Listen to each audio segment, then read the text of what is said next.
ce soir, dans Allume la télé, nous recevrons Fatou Keïta, écrivaine hors pair qui enchante l'univers du conte pour enfants, et Kavélite, créatrice de modes aux doigts de fée. Nous irons également sur les lieux de la conférence de presse organisée par NBC et Franck Tessier. Comme toujours, nous vous ferons un résumé de l'actualité avec l'info qui allume. Le zapping des émissions vous présentera son tour des médias, puis nous ferons le point des sujets en vogue sur le net ivoirien avec le radar du web. Et voilà, c'est l'heure d'Allume la télé avec Fatim Camara.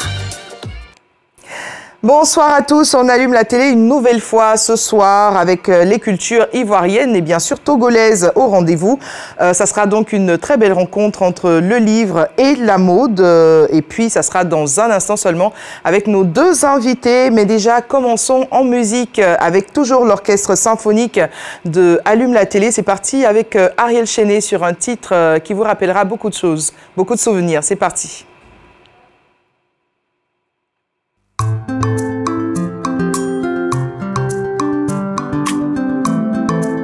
Arrêtons un peu, sinon ça nous détruira. C'est le refrain qui est là. Arrêtons un peu, sinon ça nous détruira. Yeah, yeah. Chere oh chere, komatori ando bando chere, sambatori anabandiko, komato frene kanzo ganga. Chenu frene linga nante, koma chatan welele ki pandeko. Ngarielle chene colonel bofo chanter pour vous les fans. Koma kosiana mabana, oma kofiana lokonde. Quand tu vas Congo manetoué, on cherche pas à comprendre. Oh, oh, oh. Arrêtons un peu, sinon ça nous détruira. Ya ya ya ya. Oh, oh, oh. Arrêtons un peu, sinon ça nous détruira. Yeah. Naligisa biso, yeah yeah yeah yeah yeah. Naligisa biso, oh. Naligisa biso, yeah yeah yeah yeah. Naligisa biso, oh. Il s'appelait Ange Didier, et c'était le fils d'un musicien et d'une mère musicienne. Et quand on lui parlait de mélodie là, il faisait que rigoler. Mélodie, mélodie, il n'est pas mélodieux. Est-ce que de son vivant tout ce qu'il faisait n'était pas de la mélodie?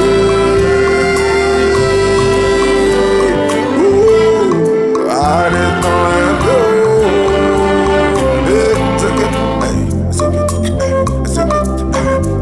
On chante ensemble, tous les mois. Arrêtons un peu.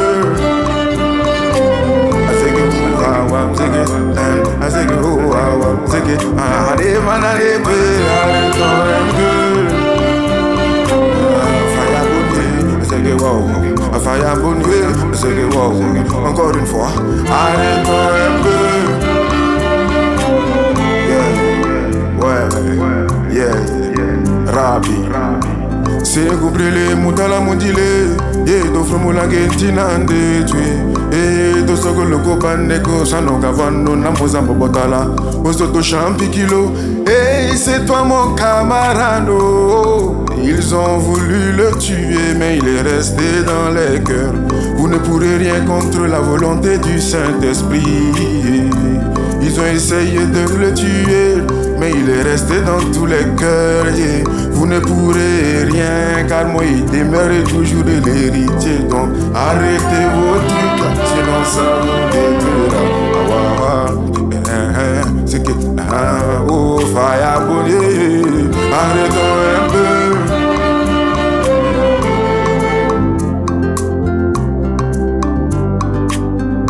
Sana mamo yana mobane, maguru mamo sinu mamani, mazukere mamo sinu mamam semi komana sambra komale kita kibani, sama bone devant Europe est vraiment très très impossible.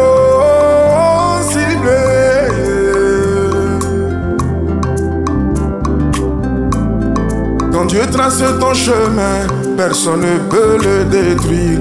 Au moment ton étoile va briller, ils vont t'aider pas oh, À toutes les personnes qui me disaient, tu sais plus chanter comme avant. Pourtant ils se cachent pour chanter sur mes sons, je ne comprends pas. La musique ivoirienne d'aujourd'hui est devenue pire que la sorcellerie.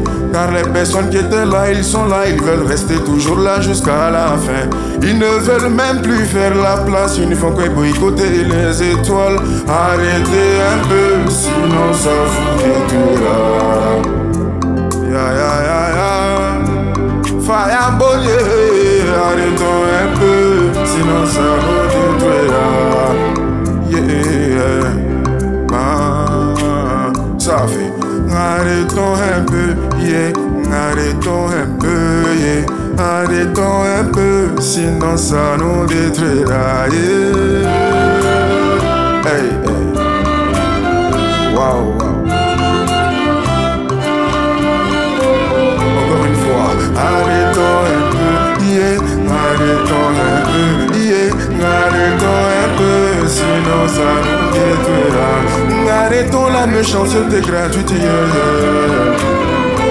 Arrêtons de boycotter nos talents. Et arrêtons de dépraver la jeunesse.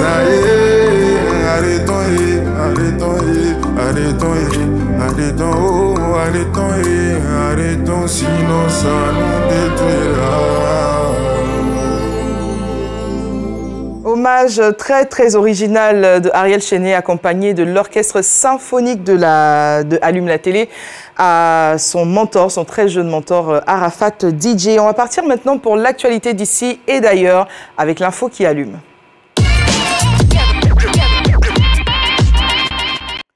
Dans l'info qui allume aujourd'hui, la nouvelle augmentation du prix du cacao au kilogramme en Côte d'Ivoire. Les planteurs touchent désormais 1100 francs CFA contre 1000 francs précédemment. Une très bonne nouvelle alors que le Conseil Café Cacao annonce une meilleure qualité et une hausse de la production locale. Les autorités ivoiriennes craignent cependant de voir cette production exportée illégalement au Ghana voisin où les rumeurs annoncent également une hausse des coûts aux producteurs, à savoir aussi la hausse des prix du cacao borchant n'est pas sans conséquence sur le système de stabilisation du cacao ivoirien. Dès le début de la chaîne d'exploitation, ce cacao vendu plus cher promet déjà de fragiliser la situation financière des acheteurs. Après le Maroc, c'est maintenant la Libye qui fait face à une catastrophe naturelle. Cette fois, il s'agit d'inondations dans le nord-est du pays, faisant plus de 2300 morts après la tempête Daniel. Plus de 10 000 personnes toujours portées disparues. Les deux principaux barrages sur la petite rivière de Ouazi Derna ont lâché il y a 2 jours, provoquant d'énormes coulées de boue, détruisant des ponts, emportant des immeubles avec des habitants. On va d'ailleurs voir tout de suite le témoignage de l'un d'entre eux. J'ai vu un homme emporté par les eaux. Il est passé juste devant ma maison. Je ne sais pas s'il s'est accroché à cette voiture ou s'il est parti loin. Voilà, des catastrophes et encore des catastrophes. Pour l'instant, on voyage encore pour le Japon. Les responsables des plus grandes multinationales Johnny & Associates se sont inclinés ce matin face à la presse japonaise. Pour la première fois, ils ont reconnu publiquement des actes de pédophilie commis par le magnat de la pop japonaise, Johnny Kitagawa. Selon une enquête menée, plusieurs centaines de jeunes hommes auraient été agressés par lui. La présidente sortante de l'agence et nièce du concerné, Julie Fujishima, y a pris la parole. L'agence et moi-même, nous reconnaissons les abus sexuels commis par Johnny Kitagawa.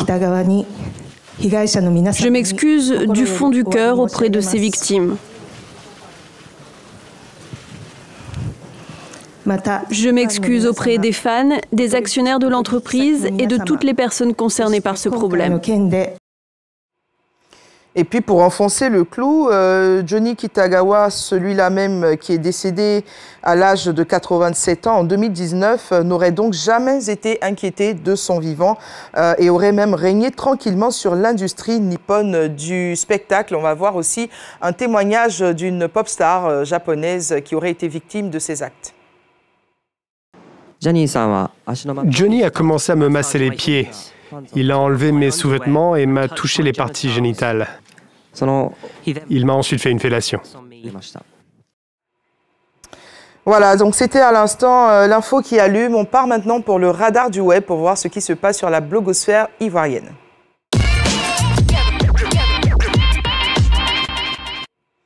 Sur Facebook, le numéro 5, c'est toujours suspect 95. Le mariage du rappeur continue de générer du mouvement sur la toile avec 920 005 interactions. Le couple Guy est sujet à de nombreux débats des syndiqués, les membres du syndicat virtuel créé par l'artiste.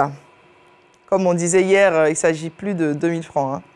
Voilà, numéro 4, la TikTokeuse Sarah Kanou. Des photos de l'influenceuse congolaise font le tour de la toile. La jeune TikTokeuse de 25 ans est décédée hier, 13 septembre, suite à une opération de chirurgie esthétique qui aurait mal tourné, amené à changer de plastique sur conseil de ses amis. Certaines d'entre elles auraient été interpellées pour besoin d'enquête. Avec 1 86 703 interactions, l'affaire fait toujours grand débat sur la toile.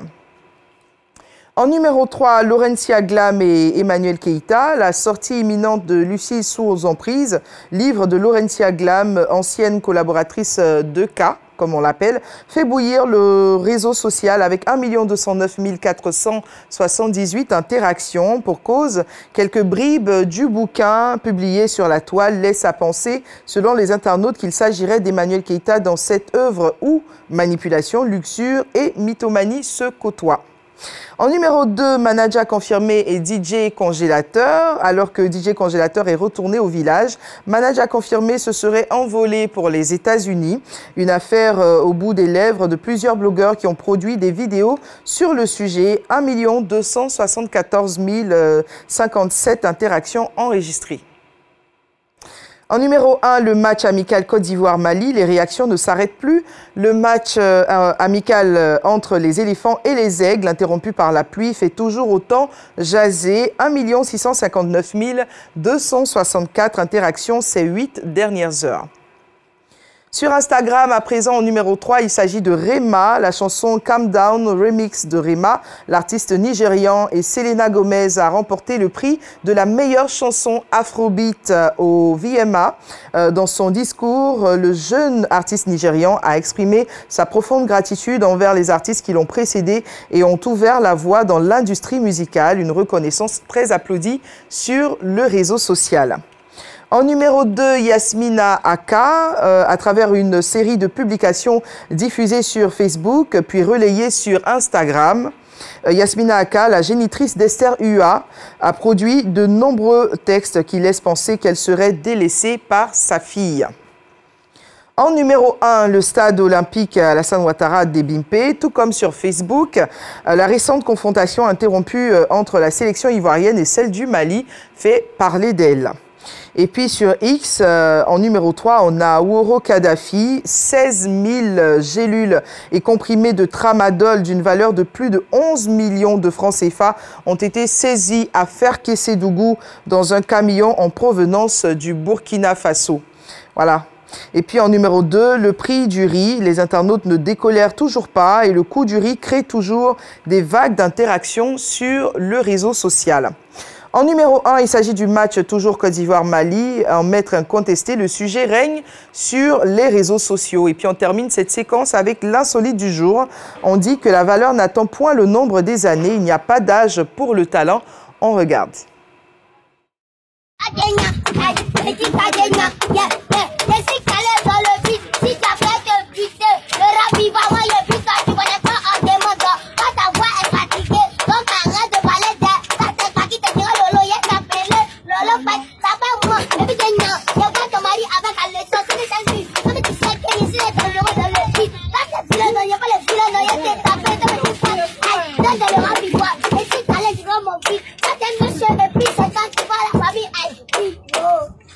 Allume la télé, c'est ce soir beaucoup de culture. Je vous l'ai annoncé d'entrée de jeu. On va recevoir une écrivaine ivoirienne et non des moindres. Fatou Keïta va s'installer dans un instant seulement sur le plateau d'Allume la télé.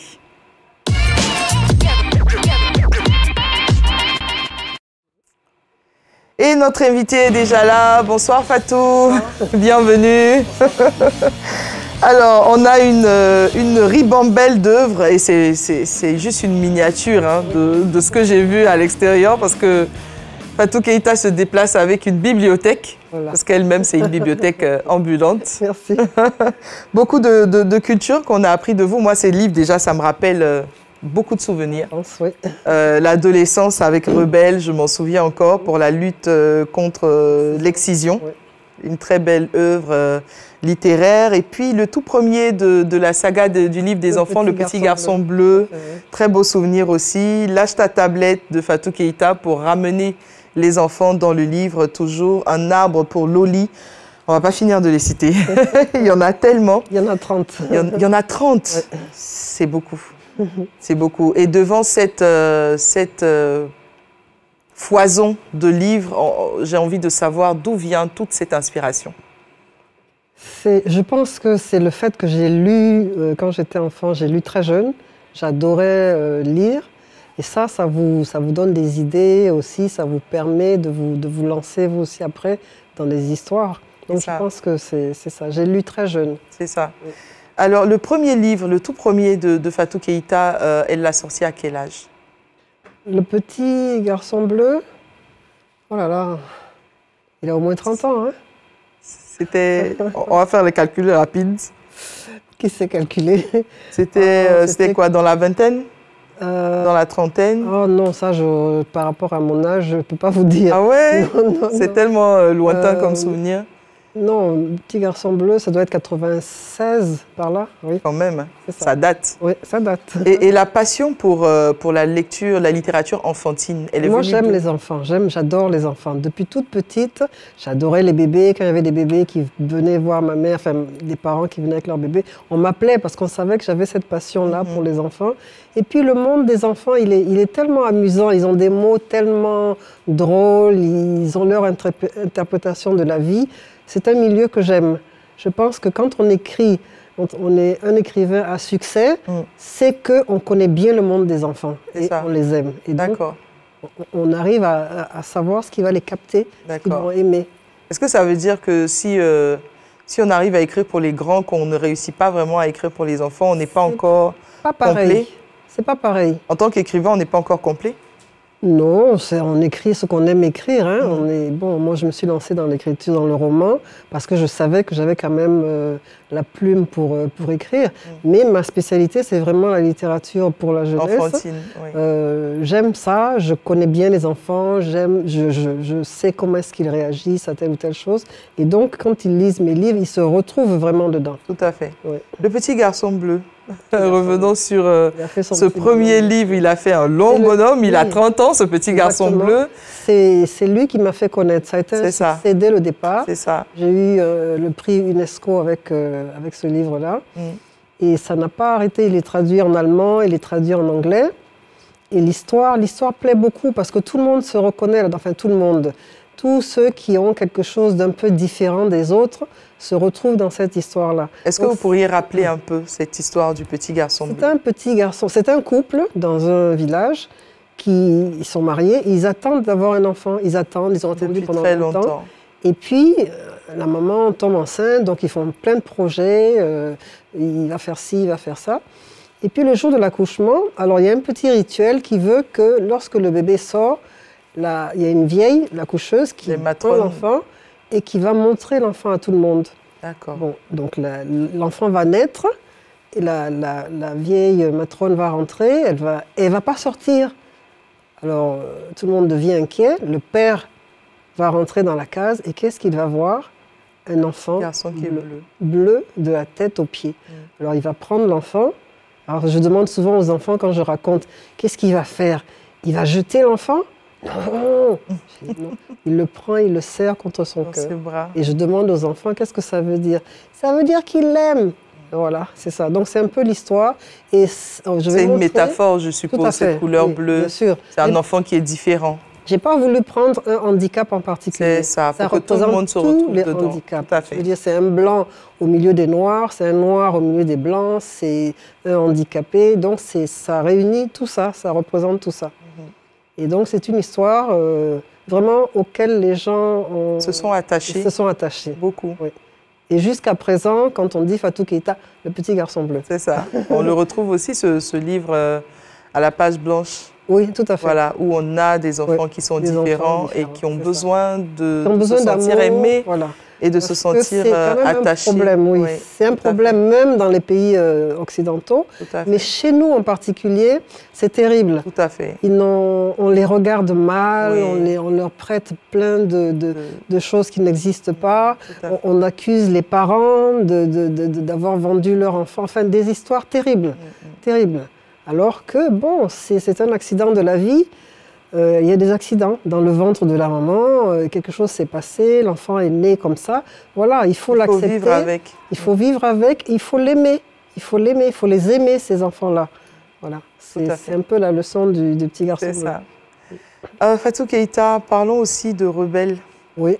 Ça, c'est un livre qui m'a beaucoup marqué parce que je pense que c'est le livre que je lisais quand j'ai fait votre rencontre pour la première fois. D'accord. Je crois que j'étais en classe de 5e. Et puis, vous êtes venu dans un internat quelque part où il y avait aussi une de vos filles. D'accord, oui. Et j'étais élève là-bas. Et puis, je lisais ce livre et je me suis dit, ah, ça tombe bien, elle va enfin me dédicacer mon livre. Et j'ai eu ma dédicace. D'accord.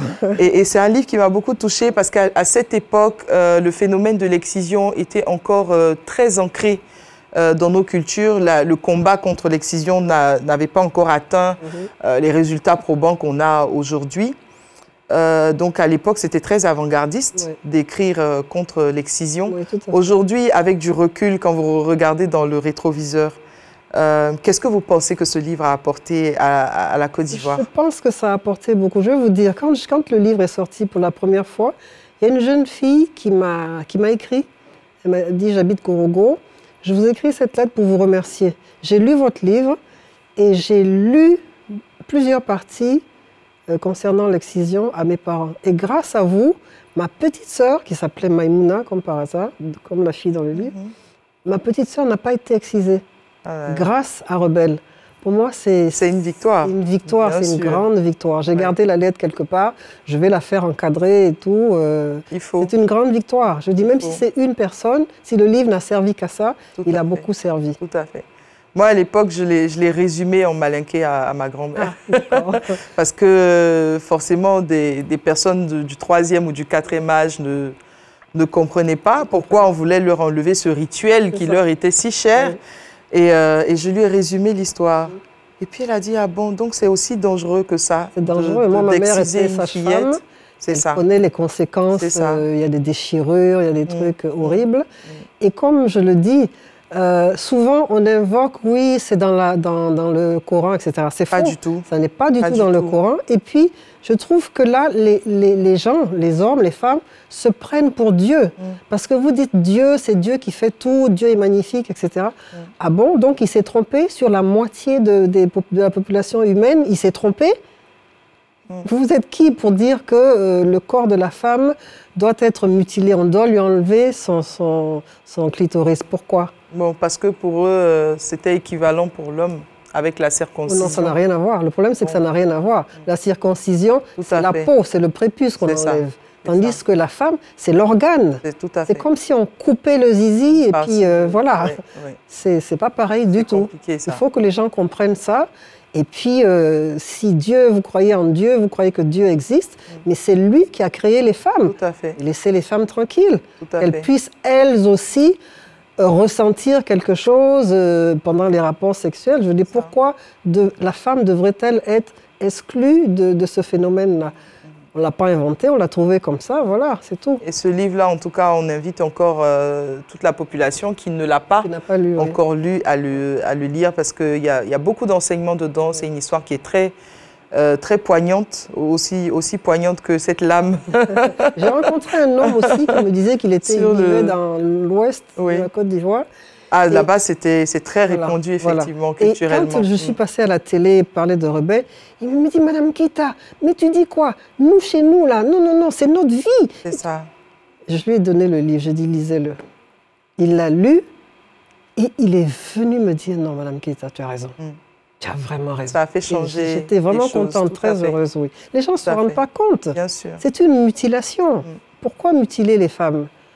Et il y a énormément aujourd'hui de jeunes femmes qui qui vous ont emboîté le pas dans ce combat-là contre l'excision. Oui. Il y a Traoré qui écrit aussi dans ce... Non, quelque chose comme ça. Tout à fait, tout à fait. Oui. En tout cas, c'est une lutte qui vaut la peine d'être menée parce qu'elle n'a pas encore remporté tous ces combats, malheureusement. Ça continue, l'excision dans certaines régions. Je reviens rapidement au parcours impressionnant de Fatou Keïta, l'écrivaine, qui est titulaire d'un doctorat de 3e cycle en études anglo-saxonnes à l'université de Caen en France et qui a une trentaine de livres parus déjà, qui cette année même 2023 a été faite prix d'excellence par le président de la République Alassane Ouattara. Cette distinction, vous l'avez reçue comment? Ah, je l'ai reçue vraiment comme un très beau cadeau, beau cadeau. J'étais vraiment très contente. D'autant que j'ai eu le prix d'excellence avec le président Bédier, c'était en 97, pour Le Petit Garçon Bleu, justement. Et donc, d'être fêté comme ça, plus de 20 ans après, tous les livres que j'ai écrits et que les gens connaissent vraiment.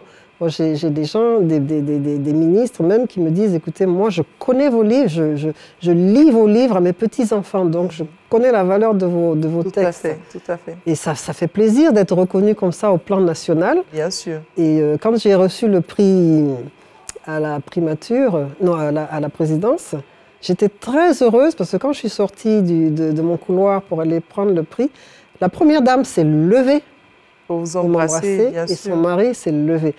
Je dis aux anges. Parce qu'ils l'ont que d'honneur. Ils l'ont pas fait pour tout le monde. Et c'est mérité. Oui, c'est mérité parce qu'avoir consacré toute sa vie, toute sa carrière au livre, c'est un sacerdoce. Et ce que je voudrais rajouter, c'est que il faut, pour réussir dans les livres jeunesse, les gens pensent que c'est facile. Bon, c'est facile si on aime ça, etc. Mais il y a beaucoup de travail. Il faut être très, très, très rigoureux, tant pour le texte que pour l'image. Alors moi, je suis très exigeante au point de... Vous choisissez les meilleurs? Oui, je choisis les meilleurs. En illustrateur? Et puis, bon, je suis très exigeante. Ils ne sont pas toujours contents, les illustrateurs, parce que j'amène des corrections. Je dis, je voudrais tel truc. Non, ça, c'est pas bon et tout. Bon, ils n'aiment pas trop. Mais quand le livre est fini, ils sont contents. Ils sont contents. Ils sont contents. Donc, ce livre-là, par exemple, il a été illustré, Il a été illustré, non, par Chérif. Et c'est ça la magie de l'électronique, c'est qu'on a travaillé via WhatsApp. Moi, je lui ai dit ce que je voulais, il m'a envoyé les crayonnés, je corrigeais, je disais non, ici, ça, ça, ça. Et puis voilà, et puis quand c'était bon... on va le présenter un tout petit peu plus, voilà, à la caméra. Yasmina joue au foot. Ça, c'est bien, ça. C'est l'avant-dernier, celui-là. Oui. Une fillette passionnée de football. Oui, il faut montrer les Fatou, filles. elle combat toujours les stéréotypes. Ça, c'est très typique aussi de votre engagement. Oui, oui, oui. Il y a longtemps, j'avais écrit aussi Tiratou, la petite guenon. Petite guenon qui grimpait aux arbres plus rapidement que les garçons. Il faut montrer aux filles qu'elles ont du talent et qu'elles peuvent faire pareil que les garçons. Tout à fait. Ou même mieux. Voilà, donc c'est un peu ma bataille. Pas de barrière. Pas de barrière. Pas de barrière. Alors, on va partir tout de suite avec le zapping que je vous propose, concocté par l'équipe d'Allume la télé. On se retrouve juste derrière.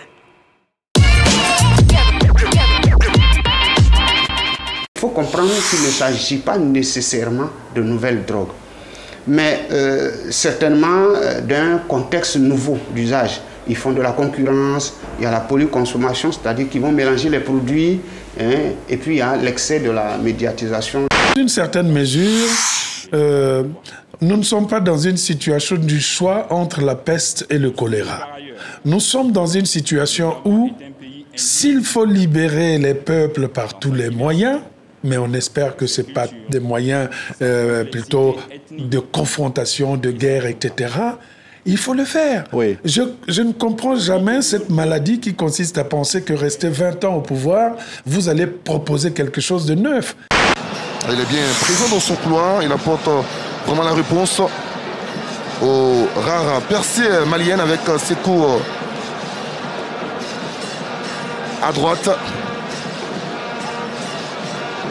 Mohamed Camara proposer une solution, il va perdre ce ballon, attention, ils peuvent s'exposer au contre, les Ivoiriens. Alors, peut-être l'ouverture de Alain, Sébastien Alain, non, le poteau. Il ne marquera pas sur cette action, Sébastien Teddy Alain. Le poteau, on le dira, incroyable. Il était pourtant royalement servi dans les 7,50 m. Non, moi j'ai vu ce ballon au fond des filets. Regardez ce ballon, ce caviar servi à Sébastien Haller. Il va pick off les gars, les temps alors. Il dit les temps alors, oui. C'est d'abord, quand tu parles du Cameroun, tu vas bouder. Et quand tu parles des lions indomptables, tu vas bouder. On te parle des inquiets. Le Burundi, c'est qui, dis donc? Les gens qu'on cherche sur la carte d'Afrique, on ne les trouve pas. Les gens qui, grâce à nous, ils deviennent stars.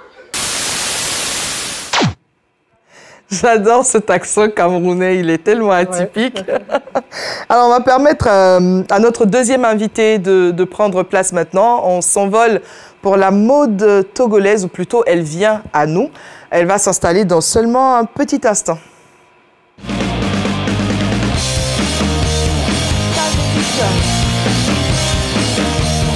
Bonsoir, madame. Comment vous allez ? Ça fait quelques semaines ou quelques mois, mais vous êtes de retour à Abidjan, avec beaucoup de plaisir qu'on vous retrouve sur ce plateau d'Allume la télé. La dernière fois que vous étiez là, c'était pour Afrique Fashion Show. Donc vous êtes régulière à Abidjan. Alors qu'est-ce qui vous passionne autant à Abidjan, qui vous fait revenir aussi régulièrement en Côte d'Ivoire? Alors, je dirais Abidjan, c'est un grand carrefour culturel et du showbiz, donc il ne faut pas rater ça. Donc, ça. À chaque fois que j'ai l'occasion, bon. Vous venez à Abidjan. Oui. Et cette fois-ci, qu'est-ce qui vous emmène à Abidjan alors? Je suis là, je suis invitée dans le cadre des 20 ans de l'intelligence d'Abidjan. D'accord. Et donc, vous allez concocter un défilé de mode. Oui. Kavelit, qu'est-ce qui fait la particularité de votre univers de mode? Qu'est-ce qu'on retrouve dans vos modèles qu'on ne retrouve nulle part ailleurs, par exemple? Alors, ma particularité est que les tenues Kavelit se remarquent et j'ai toujours une touche qui est spécialement à moi. C'est ça. Ouais. Sur ce que vous portez, c'est quoi la touche spéciale? Est-ce que c'est la dentelle au-dessus? Oui, la façon dont... Est-ce que ce sont les manches qui sont un peu atypiques? Ouais. De très belles couleurs aussi. Merci. Du bleu, du rose, c'est chatoyant, c'est vivant. C'est ça. Alors aujourd'hui, on est avec une écrivaine, Fatou Keïta, que vous avez rencontrée tout à l'heure, qui écrit beaucoup de livres pour les enfants et aussi pour les grands.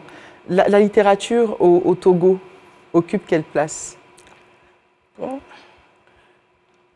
je peux dire, bon, ça occupe une grande place, mais comme ce n'est pas moi, mon domaine, bon. Par contre, les enfants, je les adore et j'aime les habiller. Tout à fait. C'est des clients potentiels. C'est ça. Elles arrivent ou bien ils arrivent et ils veulent donner leurs avis, leur goût. Bien sûr. Et quand tu les laisses, non, c'est bien. S'exprimer, c'est magnifique. Ils sont bien. Donc vous rejoignez hein, sur l'univers des enfants qui est plutôt atypique. Vous, qu'est-ce qui vous donne envie d'habiller les enfants? Déjà, à part le fait que vous aimez les enfants. Les enfants. D'abord, je suis maman. Maman de filles. Donc, j'ai commencé à les habiller étant toutes petites. Toutes petites. D'accord. Donc, ça fait que dans mon atelier, quand une maman vient avec son enfant, j'aime interroger l'enfant. Tu veux quoi? Dis-moi ce que tu veux. Tu écoutes les enfants parler, ils s'expriment bien. Ils ont le goût, ils te demandent des choses que les grandes personnes n'arrivent pas à demander. C'est ça. Oui, ils sont bien. Et vous arrivez à satisfaire leurs demandes? Impeccable. Impeccable. Le dernier défilé que vous avez organisé, c'était quoi? C'était quoi comme événement? C'était à Lomé, au Togo, à Kara, au nord de mon pays. Et c'était pour les... Il y a souvent, chaque année, on a une fête de retrouvailles culturelles vers le nord. D'accord. Donc, je suis allée présenter mes modèles, mes magnifiques modèles. Ici. Et j'ai dénommé Evala, spécial Evala Fashion Week. Et ça a été très bien, ça s'est très bien passé. Très bien passé. Ouais. Evala, ça veut dire quoi? Evala, c'est les luttes traditionnelles chez nous. D'accord. Pays Kabyé. Ok. Ouais. On a combien de langues ou de groupes ethniques au Togo? On en a plusieurs, hein? Une dizaine, une vingtaine, non, plus? Non, on en a plus de 50. Hein? Plus de 50, ouais. D'accord. C'est pas loin de la Côte d'Ivoire. Hein. On a plus d'une soixantaine d'ethnies ici. Ouais. Et donc forcément, ça fait qu'il y a beaucoup de créativité puisque dans chaque région, ouais. On retrouve des étoffes différentes, on retrouve des tissus particuliers. Ouais. Est-ce qu'il y a des tissus, vous, qui vous font plaisir à manipuler en tant que styliste? Tissu togolais? Oui. On a notre pagne tissé Togo, qui vient du Togo. C'est bien, c'est doux. C'est facile agréable à travailler. À porter. Okay. Okay. Donc ça, c'est votre matière préférée? Oui, j'aime ça. Puis je suis togolaise, il faut que je valorise tout à fait votre culture. Ma culture, donc je suis dedans. Je travaille tous les tissus, hein. N'importe quel tissu, je travaille. Mais je travaille mieux les tissus de chez moi. D'accord. Ouais. Comment ça s'exporte la mode togolaise aujourd'hui, à l'étranger, à l'international? Est-ce que vous trouvez que vous vous en sortez bien sur le plan international? Parce qu'aujourd'hui, le Nigeria s'en sort très bien, avec des tenues extraordinaires. On les retrouve aujourd'hui dans les Fashion Week à l'étranger, à Paris, dans des grosses capitales de la mode. Est-ce que le Togo a cette ambition aussi de se retrouver sur des terrains comme ça? Oui, le Togo s'en sort bien aussi. On retrouve les tenues togolais un peu partout dans le monde. Hein. Ici. Donc, on se bat de notre côté aussi. Tout à fait. Ouais. Tout à fait. On va revenir à ça dans pas longtemps. Oui. Moi, je voulais vous proposer de voir aussi, on parle beaucoup de football en ce moment. Beaucoup de football. Donc, je vais vous proposer de regarder ce petit reportage-là qui a été concocté par l'équipe Allume la télé avec la Fondation Franck Caissier et l'entreprise, je crois, NBCI, qui ont signé un partenariat. On va voir ce que ça donne dans ce reportage.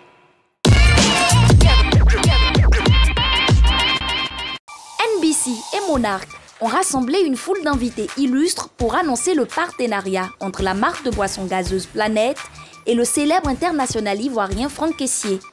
Cet événement exclusif s'est déroulé mercredi 13 septembre dans un hôtel prestigieux de la place. L'objectif de cette collaboration est de soutenir activement les initiatives socio-éducatives de la Fondation Franck Caissier, tout en offrant aux aficionados l'opportunité de rencontrer et d'échanger avec la star du ballon rond. L'événement a débuté avec un accueil chaleureux de la modératrice Raïssa Girondin qui a su insuffler une ambiance dynamique. Par la suite, Stéphane Dodo, directeur commercial et marketing, a pris la parole pour ouvrir officiellement les festivités. Le panel a ensuite brièvement présenté la marque de soda et ses valeurs. Par un franc symbolique prélevé sur la vente de près de 40 millions de bouteilles personnalisées pour Franck Caissier, puis reversées à la Fondation, cette alliance entre le monde du football et la boisson gazeuse entend appuyer de manière significative les actions de soutien aux populations vulnérables à travers diverses activités centrées sur l'éducation, la santé et la solidarité. Il va y avoir plusieurs volets. Il va y avoir l'accompagnement des actions de la Fondation Franck Caissier sur le terrain, donc comme on l'a dit, auprès de la jeunesse et auprès des plus défavorisés. Nous sommes en période de rentrée scolaire, donc bien évidemment, il va y avoir des accompagnements d'élèves. Dans les prochaines semaines, nous avons des kits scolaires et on va accompagner la Fondation. Nous sommes contents d'avoir effectué ce partenariat parce qu'on travaille pour les Ivoiriens et aussi essayer de donner un coup de main aux personnes qui sont dans les besoins, renouveler près de 5000 classes, donner des prises en charge. Cette collaboration, dont la première étape débutera dès le vendredi 15 septembre 2023 pour une durée de 6 mois, ouvre de nouvelles perspectives pour le soutien des initiatives socio-éducatives en Côte d'Ivoire. Voilà, c'était sur les lieux. Est-ce que Fatou Keïta est très football? Oui, quand même. Hein, oui, surtout quand c'est la Côte d'Ivoire qui joue. Donc vous faites partie des goubessinés quand on ne gagne pas là. Ah oui, très triste même. Vous attendez à quoi pour la CAN par exemple 2024? Non, j'avoue que cette CAN, je ne sais pas. Beaucoup de stress? Oui. Pour la Côte d'Ivoire? Oui. Déjà en tant que pays organisateur et en tant que participant? Oui. Non, on va les booster, hein. C'est ça. Ça va aller. C'est ça. Kavelit, le Togo aussi, c'est une grande nation de football. Hein. Oui. Donc, on vous attend sur le terrain. Sera là. Ça va chauffer. Ça va chauffer. Ça va chauffer. Alors, Fatou Keïta, j'ai une question aujourd'hui pour vous. Vous parlez tellement de littérature avec passion, avec beaucoup d'enthousiasme.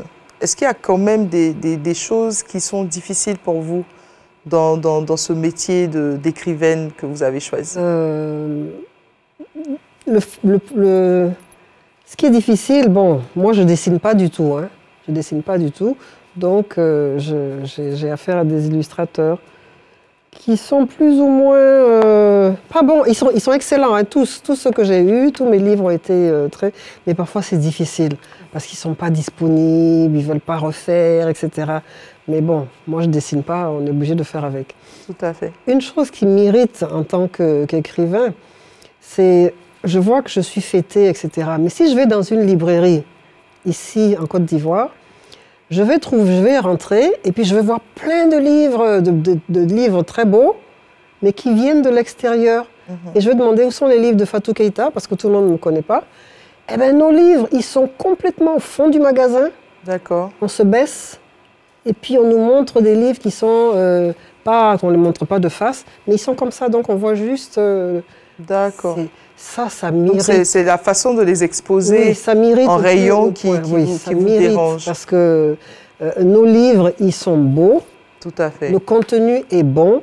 Il n'y a pas de raison que nos livres, en Côte d'Ivoire, que nos livres soient relégués au fond du magasin, en bas. Alors je l'ai dit plusieurs fois, je l'ai dit aux libraires, j'ai dit, moi, je suis quelqu'un, on me donne la parole. Je vais vous dénoncer. Vous ne faites pas honneur aux écrivains de Côte d'Ivoire. Locaux, tout à fait. Locaux. Tout à fait. Je suis désolée. Et les livres que vous présentez là sont 3 fois plus chers. C'est vrai.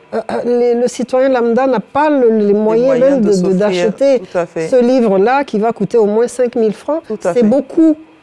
Alors quand même, quand on a... Bon, aujourd'hui, je suis prix d'excellence. Alors je vais m'exprimer. Allez-y, on est là pour ça, on vous écoute. Il n'est pas normal qu'on relègue nos livres qui sont bons, qui sont primés au-delà même de la Côte d'Ivoire, soient relégués en bas des étagères, en arrière, tout à fait au fond du magasin.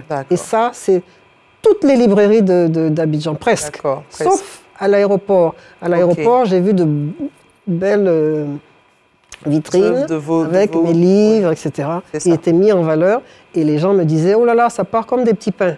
Oui, donc ça c'est bien. Donc ça c'est quelque chose... Alors, toutes les librairies de Côte d'Ivoire, faites comme l'aéroport. Exactement. Exposez correctement les livres de nos écrivains et puis permettez à la population qui n'a pas forcément une grosse bourse pour s'acheter des livres, d'aimer la lecture et de consommer les œuvres, les très belles œuvres d'ailleurs de nos écrivains. Alors, Fatou Keïta, vous êtes également entrepreneur. Entrepreneur dans quel domaine? Entrepreneur. Oui. Vous faites aussi des choses en dehors du livre? Non, j'étais enseignante à l'université, j'ai pris la retraite. Et là, je suis conseiller au CESEC. Non, je ne suis pas entrepreneur. D'accord. Donc, vous êtes consacré à vos livres tout à fait. Et puis à votre carrière. Oui, non, je n'aurais pas le temps pour faire autre chose. C'est pas faux. Ça me prend beaucoup de temps. Ça, c'est vrai. Kavelit, on revient à vous. De votre vrai nom, Kavsokl, c'est comme ça qu'on dit. Mon prénom. Batoka. C'est de quelle région, Batoka? Je suis du nord. Du nord du Togo. Du nord du Togo. Ok. Et comment est-ce que vous êtes arrivé à la mode? Alors, la mode, tout d'abord, c'est une passion. Je l'ai choisie par passion. Après, je suis allée à la formation. J'ai appris pendant 4 ans. Je suis sortie majeure de ma promotion. Bravo, félicitations. Après, j'ai fait quelques stages et je me suis installée. C'est ça. J'ai eu des apprenants, j'ai eu des apprenants, ils ont appris chez moi. Mais après tout, j'ai décidé d'élargir, d'être entrepreneur. Tout à fait. De me faire entourer de ceux qui ont déjà appris. Et c'est avec eux que je travaille. Aujourd'hui, vous habillez quand même des grands noms de des grands noms, des personnes renommées, des premières dames africaines que vous prenez plaisir à habiller. Lorsque vous avez affaire à une première dame, par exemple, comment est-ce que vous arrivez à trouver la tenue parfaite pour elle, qui va la mettre en valeur? Bon, tout d'abord, moi, toi, Fatim, quand je vais t'habiller, je te regarde. Après avoir pris tes menstruations, je te regarde. Et ça fait ça, moi, je travaille. D'accord. Ouais. Ça fait que tout le monde a sa touche. C'est ça. Oui, j'habille. Je te regarde, c'est ce que je viens de dire, et je t'habille et ça te va. Comme ça. Donc c'est un don. Hein? C'est un don. Oui, c'est un don. Ouais. Alors aujourd'hui, vous avez des aspirations, des projets, certainement. Où est-ce qu'on attend Kavelit dans les 5 prochaines années? Parce que c'est déjà un grand nom au Togo. Qu'est-ce que ça va être dans 5 ans? Dans 5 ans, Kavelit. Elle a trop de projets. J'imagine. En tout cas, nous sommes là, on a des projets, on a ma vision, je veux vraiment la développer un peu plus loin. C'est ça. C'est là, on travaille dans les coulisses. Vous avez une boutique en Côte d'Ivoire? Pas encore. Pas encore. Donc ça, c'est un projet qui va certainement venir. Qui va se réaliser bientôt. Retrouver des modèles exquis que vous nous sortez en boutique, ici même à Abidjan. C'est ça. Et là, vous êtes là aussi pour un défilé. Donc on voit déjà des images de quelques-unes de vos créations à l'écran. C'est très royal. Hein? C'est pas des tenues pour tous les jours, ça. C'est des tenues pour des occasions spéciales. Et là, on voit avec notre consoeur Naomi de Wozo Vacances, très bien habillée par Kavelit. Ça, c'est le pagne tissé, non? C'est le pagne tissé qu'on voit là sur elle. Voilà. Donc, vous avez dit tout à l'heure que vous aimez beaucoup travailler avec cette matière. Parce que... D'accord. Fatou Keïta, le prix d'excellence 2023. Alors, on va vers quoi maintenant? Maintenant qu'on a un prix d'excellence et qu'on est reconnu par son pays, au plus haut niveau des instances ivoiriennes. Mais je ne peux que aller de l'avant et être encore meilleur. C'est ça un prix aussi. Parce que vous avez atteint le sommet, il ne faut pas reculer. Donc je ne peux pas reculer, je ne peux qu'avancer et avoir peut-être un autre prix à l'international. En tout cas, mes livres seront toujours excellent. Tout à fait. On m'a nommé. De toute façon, excellent. Vous nous avez habitués à ça. C'est pour ça qu'on a obtenu ce prix. Donc, il n'est pas question de lâcher l'affaire. Pas du tout. Je suis d'accord. Et puis, je vais en produire au maximum. Si j'ai le temps, parce que je suis tellement occupée, je suis un peu au four et au moulin. Mais bon, je trouverai le temps et d'ici, on va se donner rendez-vous dans quelques années. Et je vous promets que j'aurai un autre prix. Ça, c'est forcé. Moi, je suis convaincue de ça. J'ai une question aussi par rapport à l'évolution de l'industrie du livre. Aujourd'hui, tout le monde lit en ligne. Oui, ah non, ça... On lit énormément en ligne. Et vous nous avez habitués aux livres papier, aux livres physiques qu'on peut palper, qu'on peut sentir. Alors, comment est-ce que vous vous adaptez à ces nouveaux modes de consommation de vos ouvrages? Moi, j'avoue que je sais que j'ai quelques livres en ligne, mais ça ne me plaît pas vraiment. Pour moi, rien ne remplace le livre. Le livre, on le touche, on l'a, on revient en arrière. C'est beau, on peut le mettre contre son cœur. Non, la tablette... Au point d'écrire, mais lâche ta tablette. Oui, la tablette, c'est bien, c'est magique, c'est merveilleux. Je vous dis, la preuve, c'est que mes derniers illustrateurs, je ne les ai pas rencontrés. On a travaillé via WhatsApp. Donc, c'est merveilleux comme outil. Mais, bon, il y a un mais aussi. Moi, je ne veux pas voir... je ne suis pas contente que mes livres soient en ligne.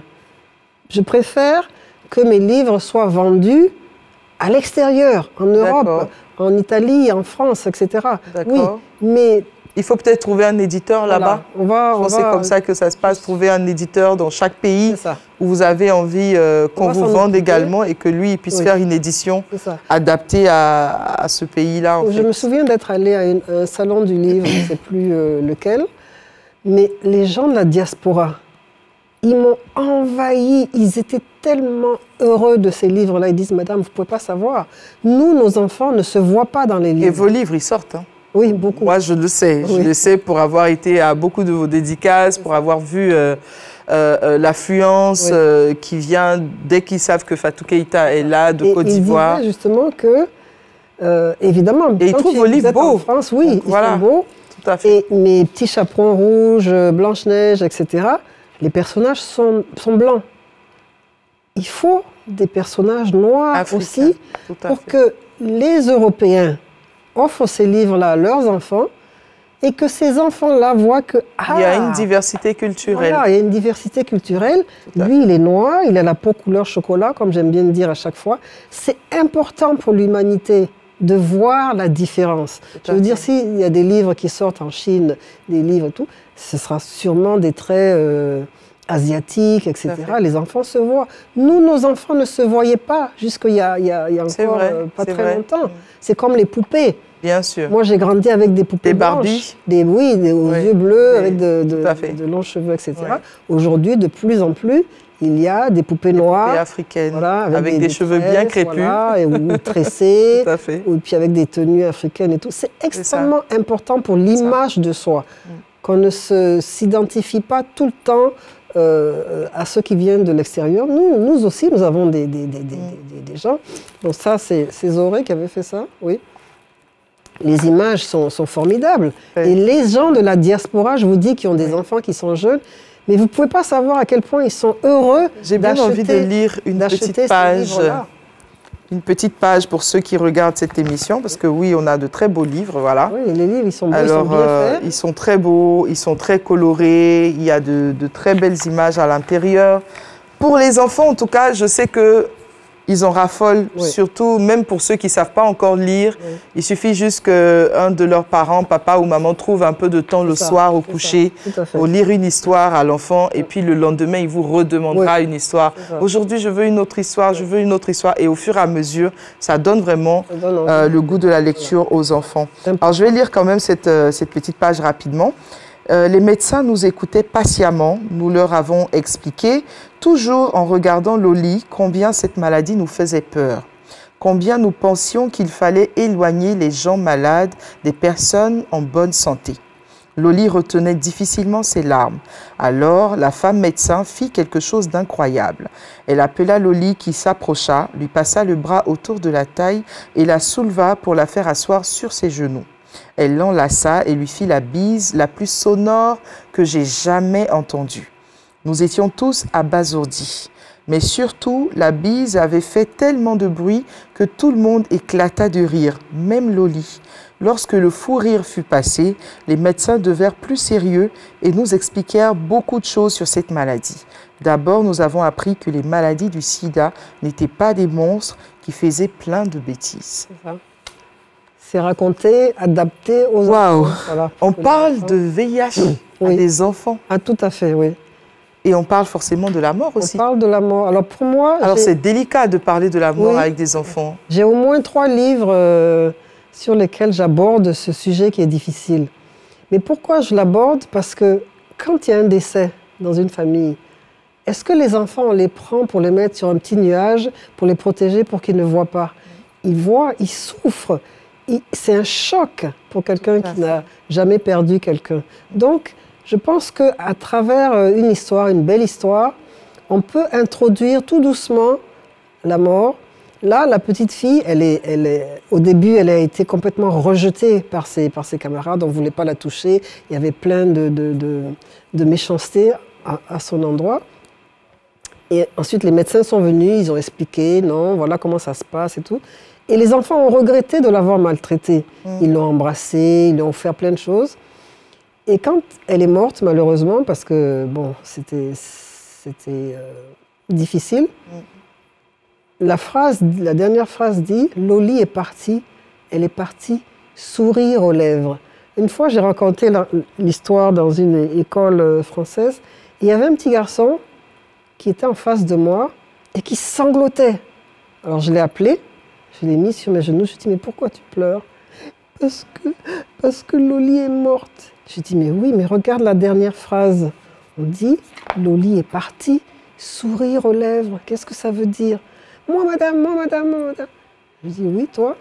Parce que on lui a fait plein de bisous, on lui a montré qu'on l'aimait. On l'a entourée d'amour. Et donc, elle est partie, sourire aux lèvres. Et puis, le livre dit que les enfants vont planter un bel arbre, un flamboyant. D'accord. Et que chaque année, chaque fois que l'arbre fleurit, les enfants font une ronde autour de l'arbre et chantent en mémoire de Loli. Donc, on essaie d'enjoliver, de rendre ça, enfin, pas agréable, mais supportable. D'embellir. Bon, c'est difficile d'embellir la mort, j'avoue. C'est très difficile, même pour les grandes personnes, même de se dire que la personne est partie en ayant la paix ou en étant heureuse. C'est toujours difficile parce que c'est un déchirement. Et c'est pour ça que je pense que, je ne dis pas que tous les livres doivent parler de la mort, non. C'est ça. Mais je pense que c'est un sujet qu'il ne faut pas, élaguer, occulter, en fait. Il ne faut pas occulter. Je pense que c'est important pour les enfants de rencontrer aussi ces difficultés de la vie. C'est ça. Je vais vous proposer de souffler un tout petit peu encore avec le bonus. Et on va se retrouver juste après pour conclure avec nos deux invités.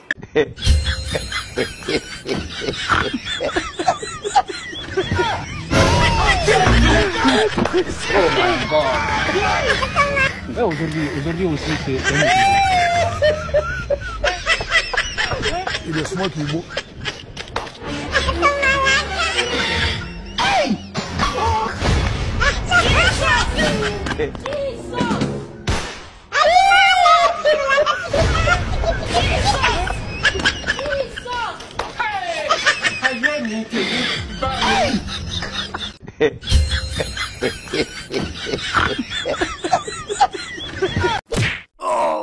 Rapidement, ce que vous retenez de votre passage aujourd'hui sur Allume la télé, et ce que vous allez emporter avec vous ou que vous allez laisser aussi comme message à tous ceux qui nous regardent ce soir? Alors, c'est un plaisir pour moi d'être sur ce plateau. Un plaisir pour nous aussi. Merci à RTI. Oui. Merci à le couple Alafé qui m'ont invité pour le gala de samedi. C'est ça. Je vais défiler sur le gala de samedi. Tout à fait. Ouais, le gala, ma collection, je l'ai dédiée à maman Dominique Ouattara. D'accord. Pour tout ce qu'elle fait pour la fondation Children of Africa. Donc, je vais présenter mes magnifiques modèles dédiés à elle. C'est ça. Ouais. Félicitations. Merci. Alors, et puis j'espère aussi que vous allez peut-être un jour habiller, sublimer Fatou Keïta, parce que tout à l'heure, ça c'est une connexion. Tout à l'heure. Et puis que vous allez repartir certainement avec des livres aussi de Fatou pour les montrer à vos enfants ou à vos petits-enfants là-bas au Togo. Fatou, on va conclure ce joli moment de télé. Moi, je suis toujours heureuse de parler livres et j'encourage vraiment les enfants à lire. Ça. La tablette, c'est bien. Mais il faut vraiment que les parents veillent à limiter les heures pendant lesquelles les enfants pourront jouer avec leur tablette et qu'ils se mettent à lire. Et privilégient le livre physique. Oui, le livre physique. Voilà. On a encore une jolie photo à l'écran de notre prix d'excellence et puis c'est avec cette photo qu'on va refermer cette émission ce soir. C'était un bonheur d'être avec vous, mesdames. Merci encore d'avoir répondu présente. Et puis, chez vous, continuez d'allumer la télé tous les soirs, 18h15 sur RTI 1. On va faire plein de belles rencontres comme ça. Demain, je crois qu'on reçoit un humoriste et non des moindres. Donc, rendez-vous demain à 18h15 sur RTI 1. Bye bye.